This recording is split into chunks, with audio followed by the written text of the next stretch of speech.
Oldsmobile didn't just make cars. They built dreams that were too wild to hit the road. Between 1940 and 1960, engineers cranked out prototypes so fast, so futuristic, or so dangerous that executives banned them before the public ever saw them. These 8 rides are the hidden legends of American automotive history. Cars that could have changed everything if anyone had dared to release them. Make sure to subscribe and smash the like button. Number 8. The Oldsmobile Super 88 Police Interceptor prototype. Picture this, a sleek, full-sized cruiser packing 300-plus horsepower, which in 1959 was basically strapping a rocket to a sedan and telling rookie cops to go play tag with Mad Max. This wasn't your run-of-the-mill police cruiser. Oh no, the Super 88 Interceptor was designed to chase down speeders with authority, roar through state highways, and stomp the accelerator like the devil himself was riding shotgun. It had torque that could make a football field feel like a go-kart track, and handling that demanded respect, and maybe a stiff drink afterward. Oldsmobile engineers basically said, hey, let's make a patrol car that could catch anything, and then some bureaucrat whispered, whoa, slow your roll. Why was it killed? Well, imagine giving a bunch of small-town cops a car that could launch like a dragster. Safety concerns were huge. Rear-end collisions, high-speed chases gone wrong, and general mayhem waiting to happen. Plus the price tag? Yikes. Only a few state patrol budgets could even dream of footing the bill for such a beast. So the project got quietly buried in a dusty GM vault, leaving only whispers among engineers and a few rare photographs to prove it ever existed. The humor here is thick because you can just picture it. A trooper in a tiny town with a badge barely bigger than his lunchbox, suddenly piloting a 3,000-pound missile on wheels, trying to give chase to a hot rod with 0 seat belts and no traction control. Chaos would have been guaranteed, lawsuits would have stacked higher than skyscrapers, and insurance companies probably fainted at the mere thought. In terms of legacy, the Oldsmobile Super 88 Interceptor prototype is basically the ultimate what could have been story in American automotive history. A monster cruiser, too powerful for its own good, built in secret for the good guys, only to be tamed by reality, budgets, and common sense. It's the kind of car that makes you say, dang, if this hit the streets, cops would have been flying through town like superheroes or disaster magnets. Bottom line, the 1959 Oldsmobile Super 88 Interceptor was a roaring, street-busting legend in prototype form, banned before it ever got the chance to terrorize traffic. And honestly, maybe that's for the best, but man, I'd have loved to see it give the bad guys a run for their lives. Number 7. The Oldsmobile Jetaway Dream Coupe. A car that was basically GM saying, hey, what if we took rocket science, mixed it with chrome, and slapped a Jetaway badge on it? This bad boy was built to show off the new Hydra-matic automatic transmission, which GM was calling the Jetaway, because apparently pushing a lever and cruising down the boulevard should feel like blasting off into orbit. And let me tell you, the Dream Coupe looked like it could have done just that. One-of-a-kind tail fins, sweeping curves, and enough chrome to blind a small army of pedestrians. This thing screamed, I am the future, peasants. So why didn't you see a whole flock of these rolling down Main Street, jukeboxes blaring? Simple. The design was way too wild for the conservative 50s showroom crowd. Remember, this was an era when moms drove sedans with poodle skirts on the seat covers, and dads nodded at practical station wagons. A one-off rocket on wheels with fins longer than a surfboard? Too much. Dealers would have probably needed sunglasses just to handle the glare. And the humor here? Picture some poor car salesman trying to explain it to a family looking for something safe and dependable. Yes, ma'am, it has an automatic transmission. No, sir, it will not actually fly. Well, maybe if you really push it. Meanwhile, the engine bay probably looked like NASA had a garage sale in Detroit. The Jetaway Dream Coupe became one of those concept cars that lived in glory only at auto shows, dazzling journalists and curious onlookers for a few months before vanishing back into GM's secret vault. It's basically the automotive equivalent of a science fiction B-movie, wild, shiny, and too ahead of its time for the general public to handle.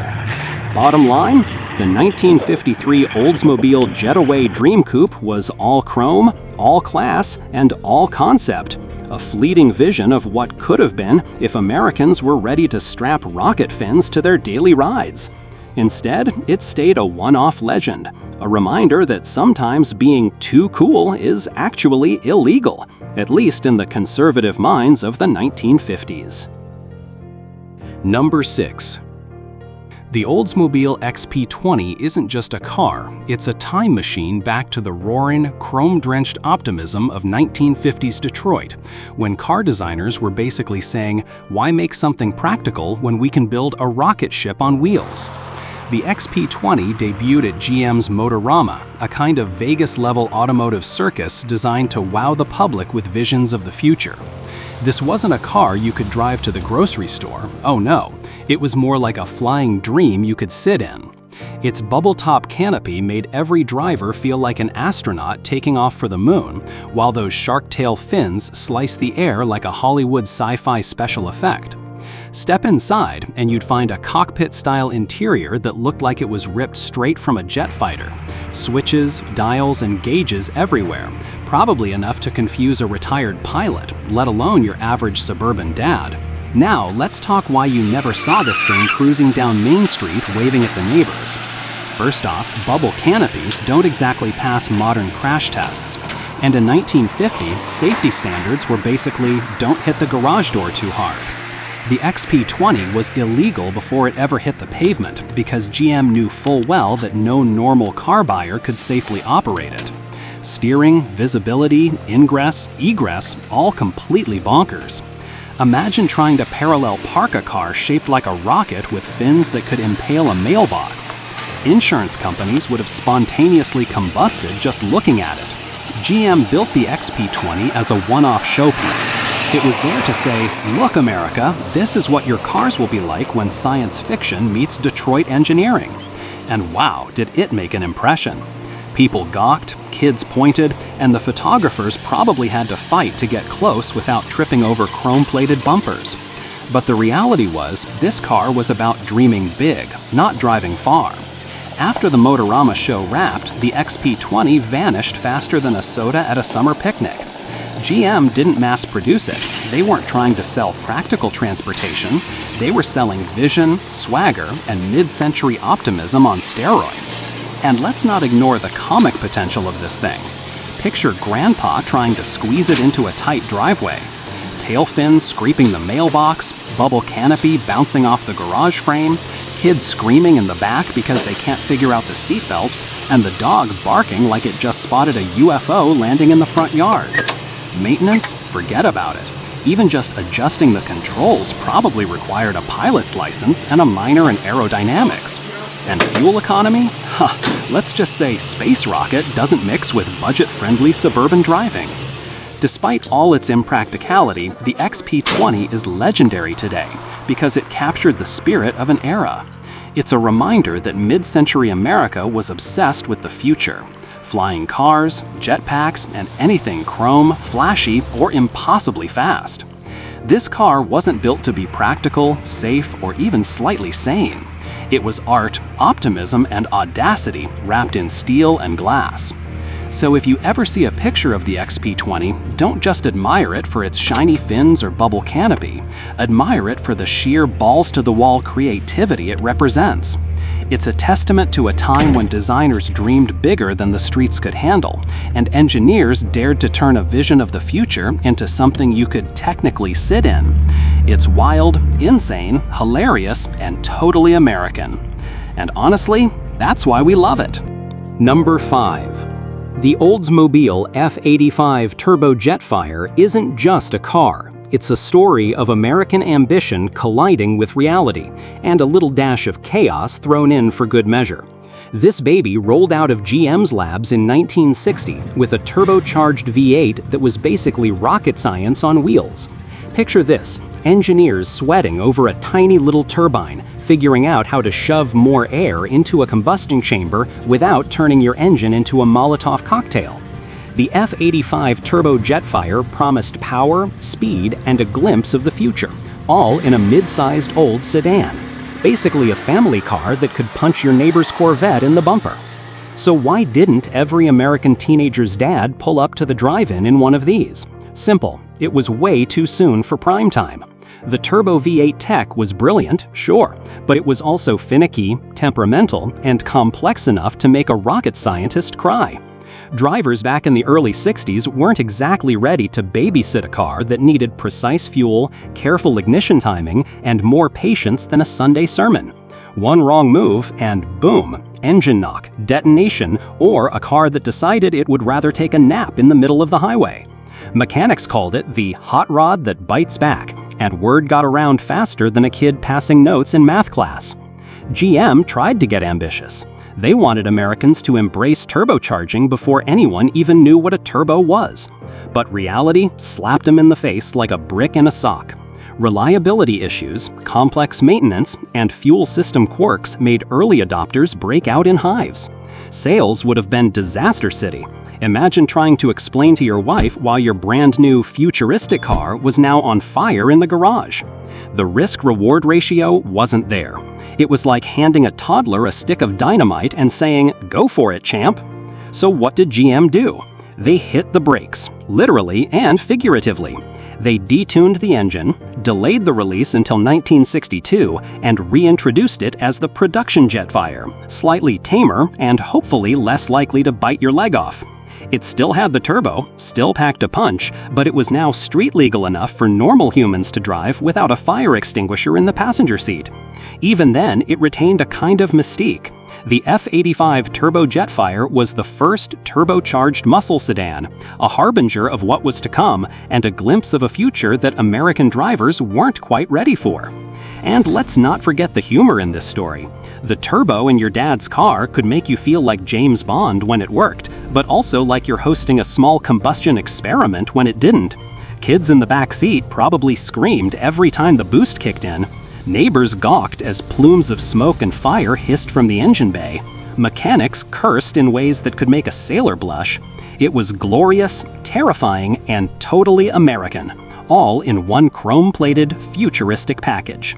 So here's the takeaway. The Oldsmobile F-85 Turbo Jetfire prototype was a pioneer that jumped the gun. It was ambitious, risky, and ahead of its time, but also too wild for the early 60s streets and drivers. GM learned the hard way that you can't shove tomorrow's technology into yesterday's garages without a little chaos. And that, folks, is why the F-85 Turbo Jetfire is remembered not just as a car, but as a mad scientist's dream on four wheels. Flashy, temperamental, and ridiculously cool. Number 4. This baby rolled out in 1954 with a sleek fiberglass body, a throaty V8, and a look that screamed, "I just drove off a sci-fi movie set, and I dare you to catch me." It was GM's Corvette killer before the term even existed. A lightweight, futuristic two-seater that could have made any mid-century American sports car owner feel like a movie star tearing down Route 66. So why didn't every hot rodder in the 50s get a chance to throw the F-88 in their garage and show off at the drive-in? Well, here's the kicker. GM's own brass freaked out. Yep, the bigwigs at General Motors were looking at this fiberglass beauty and thinking, wait a minute, this thing could steal sales from our precious Corvette. Imagine the boardroom drama. Executives clutching their cigars and sweating into their silk ties because one tiny concept car might upstage the shiny new Corvette sitting on showroom floors. Internal competition panic mode? You bet. Only a handful of F-88s were ever built, making them scarcer than a snowstorm in July. And GM, being the conservative corporate machine it was back then, decided that most of these gleaming fiberglass wonders had to be destroyed, crushed, melted, or otherwise vaporized. They didn't want the F-88 tempting buyers, or, heaven forbid, engineers at other divisions catching the vision. Poof, gone. And that's why today, spotting an F-88 is like stumbling across a UFO at a swap meet. Mythical, jaw-dropping, and basically priceless. Let's talk about what made this thing so dang cool. Fiberglass body? Check. V8 power? Check. A design that could make a Ferrari blush? Oh, you better believe it. It had curves, chrome, and a low-slung attitude that practically dared every other car in the showroom to compete. Early 1950s GM was basically saying, yeah, we can do speed, style, and style some more, all in one package. But unfortunately, corporate prudence slammed the brakes before it could roar down the streets. And the humor in the story is just golden. Picture it, a young hot rodder in 1954 dreaming of burning rubber in an F-88 while GM executives are sweating bullets over lost Corvette fails, mumbling, "We can't let the public see this, it's too cool." Meanwhile, the car itself is literally crying fiberglass tears in some secret warehouse, knowing it was born to run, not sit in hiding. Kids reading car magazines probably drooled over sketches while GM was secretly shredding reality. The F-88 didn't just vanish, it cemented its legend. It became a symbol of what could have been, a daring, sleek, untamed American sports car, decades ahead of its time. And a reminder that sometimes corporate fear kills brilliance faster than a faulty carburetor on a hot day. And let's be honest, it's fun to imagine the F-88 mocking the Corvette from the afterlife, whispering in V8 growls, "You might have sold, but I could have owned the streets." So, in the end, the Oldsmobile F-88 isn't just a car. It's a myth, a what-if, and a lesson in corporate caution versus pure automotive rebellion. It had the looks, the power, and the swagger to dominate, but sadly, it got grounded by boardroom fear instead of tire smoke. And that, my friends, is why the F-88 lives on in car lore, glossy magazine spreads, and the dreams of every gearhead who ever wanted to drive the coolest car no one could have. Number 3. The Oldsmobile Golden Rocket. A car so wild in 1956, it made other concept cars look like grocery carts. Picture this. A sleek fiberglass-bodied coupe straight out of a sci-fi comic, with swiveling bucket seats that basically said, "Hey, hop in, pilot your own rocket, and leave your boring sedan behind." This was GM letting its imagination blast off, embracing the jet age craze like nobody's business. Chrome, fins, and curves everywhere. The Golden Rocket looked like it could take off from the showroom floor and orbit downtown. So why didn't you see families driving one to church or the grocery store? Well, here's the deal. It was a show car only, baby. No seat belts, no airbags, and no, how the heck do I make this street legal plan? Those swiveling seats? Awesome for impressing visitors at GM Motorama, terrible if you wanted to take a sharp corner at 35 miles per hour without becoming a human cannonball. And fiberglass in the 50s? That's right, the stuff was fragile, experimental, and way ahead of the mechanics of the time. You could admire the curves, but good luck surviving a fender bender in one of these beauties. The humor here is just dripping. Imagine a GM exec in a pinstriped suit watching engineers wheel in the Golden Rocket. Guys, do people even sit like that normally? And the bucket seats swivel? Who approved this madness? Meanwhile, the car's fins were practically mocking every other production vehicle on the showroom floor, whispering, "Try to keep up, Grandma in her Plymouth." And that's the irony. It was visually revolutionary, but functionally, it was a one-way ticket to Lawsuit City if it ever hit the streets. Now, even though the Golden Rocket never reached driveways, its design DNA spread like wildfire. Other GM cars in the late 50s picked up jet-inspired elements, chrome rockets, and swoopy curves, all thanks to this fiberglass wonder. In a sense, it was like a rock star that never released an album. Everyone copied the style, but only a handful ever saw the original in person. And let's be honest, the Golden Rocket is basically the automotive equivalent of showing up at a school dance in a tuxedo with a rocket launcher strapped to your back. It made jaws drop, cameras flash, and execs sweat bullets, but no one got to actually drive it to prom. It's funny to think about all the young engineers dreaming about hitting the freeway in it, while the brass whispered, "Nope, too risky, can't let this fly," literally. So here's the takeaway. The Oldsmobile Golden Rocket was glamour, daring, and pure jet-age fantasy wrapped in fiberglass.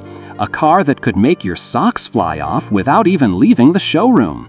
It never hit production, never saw a real street, and yet its soul lived on in the swoops, fins, and futuristic styling that shaped late 50s GM cars. It's a reminder that sometimes style wins over practicality, and sometimes the coolest rocket in the fleet is the one that never launches. Number 2. Oldsmobile's Futuramic prototype of 1946, a car that screamed "future" louder than a transistor radio at a sock hop, but barely made it past the design board.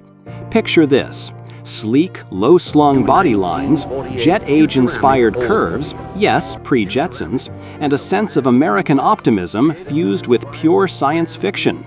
This baby wasn't just a car. It was like someone took a rocket, gave it 4 wheels, and told it to politely drive past your grandma's house without scaring the cat. So why didn't your dad or uncle bring one home after the war? Well, here's the kicker. The timing was all wrong. Built during the chaos of WW2, the Futuramic's advanced designs were light years ahead of the tooling GM had in 1946. We're talking post-war factories still figuring out how to melt steel efficiently, and here comes Oldsmobile wanting to churn out curves and tech that looked like it belonged on a sci-fi movie set.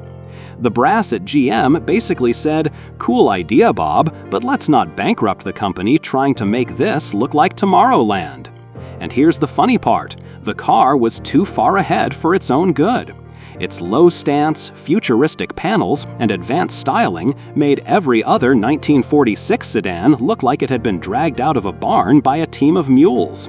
Engineers probably spent more time arguing over whether the headlights looked like rocket boosters or flying saucers than thinking about assembly line practicality. Meanwhile, marketing folks were sweating bullets, thinking, can we even sell this to returning GIs? Will they understand it or think it's an alien spacecraft?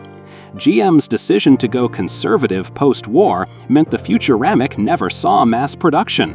Instead, they dialed things down, giving Oldsmobile more conventional lines for 1947-1948. The irony? The Futuramic had all the charm, innovation, and flair of a jet fighter, yet it got shelved for practicality, which is hilarious because decades later, people would drool over cars that looked just like this. It's like the car had a VIP backstage pass to the future, but the bouncer at GM said, "Sorry, no entry." Now, imagine the Futuramic rolling onto a 1946 street. Pedestrians would stop, jaws dropped, kids pointing, adults scratching their heads. Is that a car or a spaceship? And mechanics would groan, thinking about trying to fit panels on a car that didn't want to play by the "press this steel, don't bend that, the future's coming" rulebook. Even though it vanished, the Futuramic's DNA survived in later Oldsmobiles, influencing sweeping body lines, aerodynamic touches, and those signature curves that made 50s cars look like they were in a constant hurry. It became a legend you couldn't touch but couldn't ignore, the ultimate what-if of automotive history. In short, the Oldsmobile Futuramic prototype was like a jet-age dream trapped in post-war reality. Too advanced to produce, too radical to sell, but forever etched in the annals of cars that made you say, "Wow, this is nuts," in the best way. And let's be honest, it's funny as heck imagining GM XX in suits nervously sipping coffee, whispering, "We can't put that on the street. People might actually enjoy driving it too much. And then what?" Number 1. The 1942 Oldsmobile B44, a concept car that was slicker than a greased raccoon on a hot tin roof, but got smacked down harder than a rookie in a bare-knuckle brawl. This baby wasn't just a car, it was Oldsmobile saying, "Look out, world, we're about to make sedans sexy." Sleek, streamlined, low to the ground, and dripping with Art Deco charm, the B44 was designed to make your neighbor's jaw hit the floor the moment it cruised past. So what went wrong? Well, you remember 1942, right? The United States had just jumped headfirst into World War II, and suddenly, civilian cars were about as welcome as a skunk at a garden party. Factories were buzzing like hornets, but instead of stamping out shiny new sedans, they were cranking out tanks, jeeps, and planes for the war effort. That meant the B-44, gorgeous as it was, got buried faster than a dime in Times Square. Imagine a showroom full of this aerodynamic beauty, only to have GMXX storm in and go, "Hey Bob, let's hold off on your sleek rocket on wheels. The boys overseas kinda need it more than your suburbia dreams." Here's where it gets funny. The B44's design was decades ahead of its time. The curvy fenders, teardrop shapes, and low nose made other 42 cars look like they were still riding on square wheels. Kids would have pointed and screamed, "Look at that spaceship on wheels!" while adults muttered about how cars shouldn't look like they're about to fly off into orbit. Mechanics probably swore under their breath, thinking, "Sure, it's gorgeous, but try fixing this thing when the war's got us rationing steel and rubber." Because civilian production was halted, the B-44 never got the glory it deserved. Instead, it was tucked away in GM's vaults, a tantalizing what could have been for car enthusiasts everywhere. The funny part? Even though it never hit streets, its influence lived on. Designers peeked at those teardrop fenders and aerodynamic curves and thought, maybe we can sneak a little of this into post-war models without blowing the budget. Picture it rolling through a quiet 1942 town if the war hadn't intervened.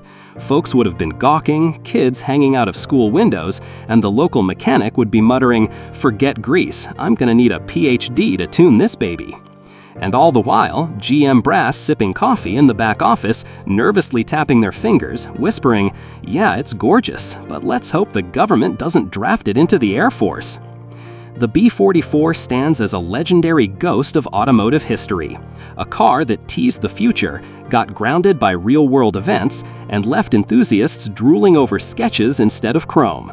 It's a reminder that sometimes the coolest rides don't make it to your driveway, but they sure make the history books way more interesting.